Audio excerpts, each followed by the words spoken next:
साल का आगाज, नई नई खबरें, नए नए मुद्दे।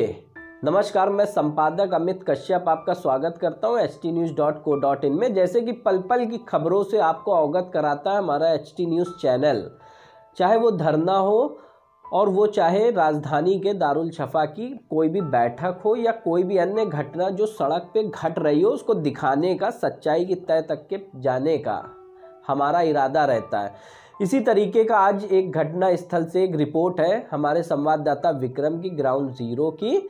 उसको देखिए, फिर मिलते हैं आपसे बाद में। नमस्कार दोस्तों, मैं विक्रम आपका स्वागत करता हूं htnews.co.in में। जैसा कि नववर्ष आ चुका है, आप सभी को नववर्ष की हार्दिक शुभकामनाएं और बधाई। वहीं एक धरना स्थल ऐसा भी है जहां पर 233 दिनों से कुछ लोग धरना दे रहे हैं, जिस संगठन का नाम है शिक्षा मित्र, और अपनी मांगों को लेकर शासन प्रशासन से कई बार मांग रख चुके हैं। कई बार 233 दिनों से लगातार प्रदर्शन कर रहे हैं, कई तरह के अभियान कर चुके, सर मंडवा चुके, जनेऊ त्याग कर चुके हैं। कई अनेकों प्रयास किए उन लोगों ने सरकार को मनाने के लिए, लेकिन सरकार कहीं ना कहीं उनकी मांगों पर विशेष ध्यान नहीं दे रही है, ना उनकी मांगें सुन रही है।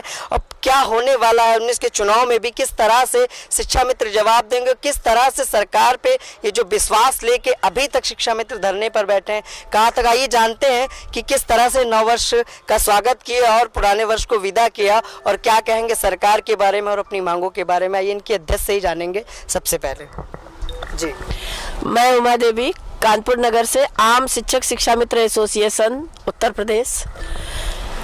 तो क्या कहेंगे अपनी मांगों के बारे में? जिस तरह से अध्यादेश लाने की बात आप लोग कर रहे थे, उसी तरह से सरकार में राम मंदिर पे अध्यादेश लाने की भी बात हो रही है, लेकिन उस पर भी साफ साफ जो कि मैनिफेस्टो में कई बार वादे किए, दावे किए, आप लोगों को भी लेकर दावे वादे किए थे, कहीं ना कहीं वो वादे दावे खोखले से हो गए हैं। क्या कहेंगे आप लोग? फिर भी सरकार पे विश्वास करके अभी तक धरना देने कब तक देते रहेंगे? देखिए, धरना तो तब तक चलेगा जब तक मांग पूरी नहीं होगी, और सरकार पे विश्वास, मांग पूरी होगी आप लोगों को? सरकार पे विश्वास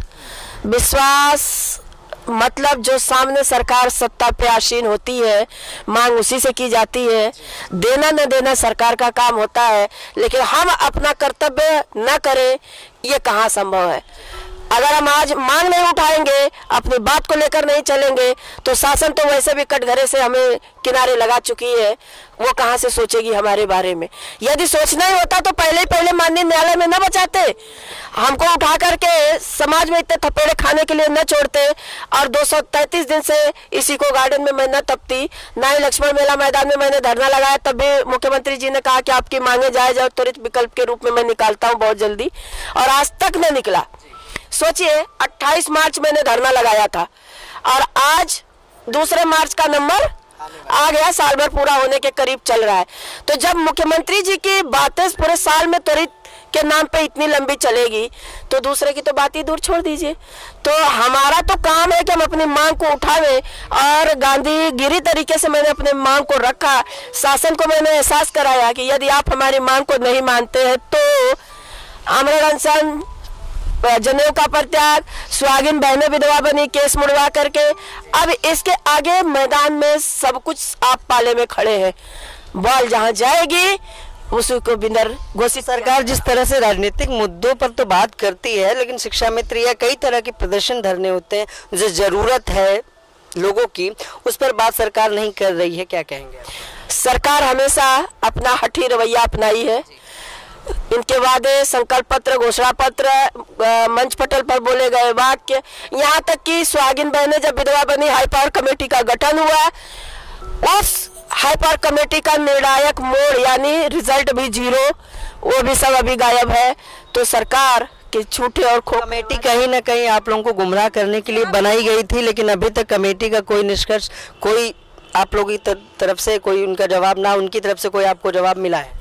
मैंने मांगा, मैं एक बार नहीं, आप मीडिया बंधुओं के सामने मैंने 1000 बार कहा कि आखिर वो निर्णायक मोड़ कहाँ गया। जब सारी बातें आपके कान तक जाती है तो ये बातें क्यों नहीं जा रही आपके कान तक? जब आप स्वयं कहते हैं कि शिक्षा मित्र आपको भला बुरा कहता है, जिसके पेट जलता रहेगा, जिसके बच्चे मर रहे होंगे, जिसके घर में लाशों का अंबार खड़ा होगा, वो आपको अपशब्द नहीं करेगा तो पूजा करेगा क्या? अपशब्द ही तो कहेगा। इसलिए कहेगा कि उसने हक से आपको वोट दिया था, आपको शासन में बैठाया था, तब वो आपसे अपनी बात कहता है कि हम आपको शासन में लाए थे तो ये दिन देखने के लिए नहीं लाए थे। 233 दिनों में कितनी बार प्रशासनिक अधिकारी आप लोगों के पास है? देखिए, आने के लिए तो कई बार आए, लेकिन उसका हमें रिजल्ट चाहिए। वो हमें एक बार भी मत आवे, लेकिन हमें मुहर मार के दे दे। अनुसूचित 9 मैंने मांगा है, 1,72,000 परिवार की आजीविका का प्रश्न यहाँ खड़ा है, मैं लेकर के खुशी खुशी चली जाऊंगी।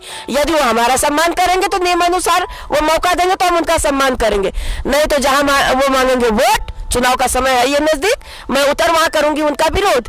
क्योंकि खबरें बहुत सारी इनकी अलग तरीके की होती है। जहां इन्हें लगता है कि हाँ इनको अलग करो, वहां सिस्टम में तुरंत अपना पाला बदलते हैं और अपने रास्ते को दूसरे तरफ दरकिनार कर देते हैं। ये कब तक चलेगा? नहीं तो लोग जानना भी चाह रहे हैं कब, जैसे कि आपने कई बार कहा आर पार की लड़ाई, तो किस तरह से कब करने वाली है? बहुत जल्दी 10 को मीटिंग बुलाई हूँ। मीटिंग में जिलाध्यक्ष भाइयों बहनों के साथ, बिल्कुल काफी लंबा समय होता है किसी निर्णय के लिए, भाई बहनों के साथ मैं फाइनल मीटिंग कर दूंगी।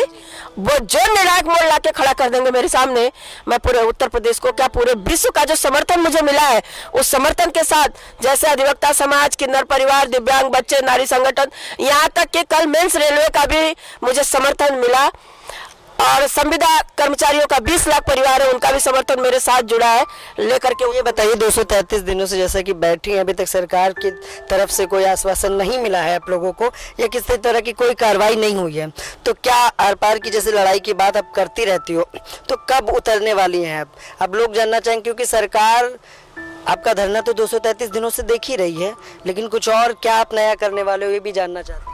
देखिए, आर पार का मतलब ही होता है कुछ भी कहीं भी कोई भी करेगा, क्योंकि इसकी अब सारी जिम्मेदारी प्रशासन की है, हमारी नहीं है। क्योंकि उनका जो समय था दीपावली तक का दिया हुआ समय समाप्त हो चुका है। फिर भी मैंने दीपावली से लेके अभी तक अपने भाई बहनों का संयम मैंने बंधवा के रखा है। आज प्रशासन ये नहीं कह सकती है कि उमा देवी ने एक भी उग्रता की है। उमा देवी अगर अपने संयमता से थी तो आपका दायित्व, प्रशासन का दायित्व, प्रशासन का कर्तव्य बनता था कि उनकी मांग अनुसूचित 9 जो मैंने हाई पावर कमेटी में मांगा उसको पूरा करके खुशी खुशी एक बेटी को विदा करे। क्या ये संकल्प पत्र पूरा करेंगे? बेटी बचाओ बेटी पढ़ाओ का नारा जब प्रधानमंत्री सभी लोग कहते थे 3 महीने के अंदर हमारी गवर्नमेंट शिक्षा मित्र हित का रास्ता निकालेगी, कोई भी वाक्य इनका पूरा नहीं है, सब अधूरा। एक भी भाषण, एक भी इनकी जो घोषणा पत्र या इनके मंच पटल के बोले गए बात पूरे होते तो मैं मानती कि हाँ चलो इन्होंने कहीं से, इन्होंने सब कुछ, केवल ढोल बजी इनकी, अंदर पोल ही रहा। कहीं से इनके ढोल की मधुर आवाज किसी जनता के कान तक नहीं पहुंचा कि जिनसे जनता खुशी होकर के इनके जयकारे करे। इनके खुद मुंह में मिट्टू बनने की आदत लग चुकी है। आज ये बेटी 233 दिन से बैठी है। मैं एक लाइन में कहूंगी पूरे भारत की जनता से कि इन्हें वोट तभी आप दीजिएगा जब ये बेटियों का सम्मान करना सीख जाएंगे। तो जैसा कि देखा आपने, ये थी शिक्षा मित्र अध्यक्ष उमा देवी।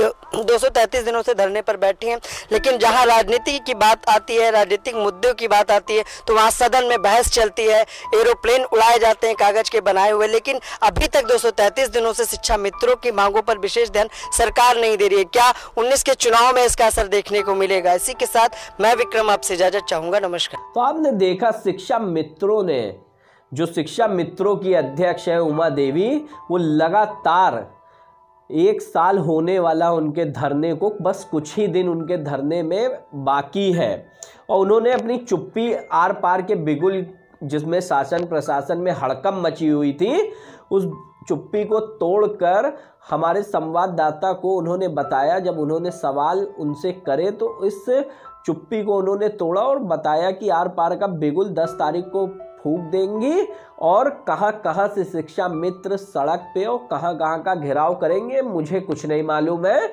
ये उनसे हमारे संवाददाता विक्रम ने पूछा। ऐसे ही हम शिक्षा मित्रों की आवाज़ बन करके आपके लिए उठाते हैं और आप देखते हैं हमारे चैनल को। तो आप हमारे चैनल पे कमेंट करके बताइएगा हमारी खबरें आपको कैसी लगती हैं, और एक पुनीत कार्य करना मत भूलिएगा, जो हमारा लाल बटन आ रहा है सब्सक्राइब का दबा लीजिएगा और बेल आइकन को भी दबाना मत भूलिएगा। अगर आप इसे फेसबुक पे देख रहे हैं तो पेज को लाइक करना मत भूलिएगा।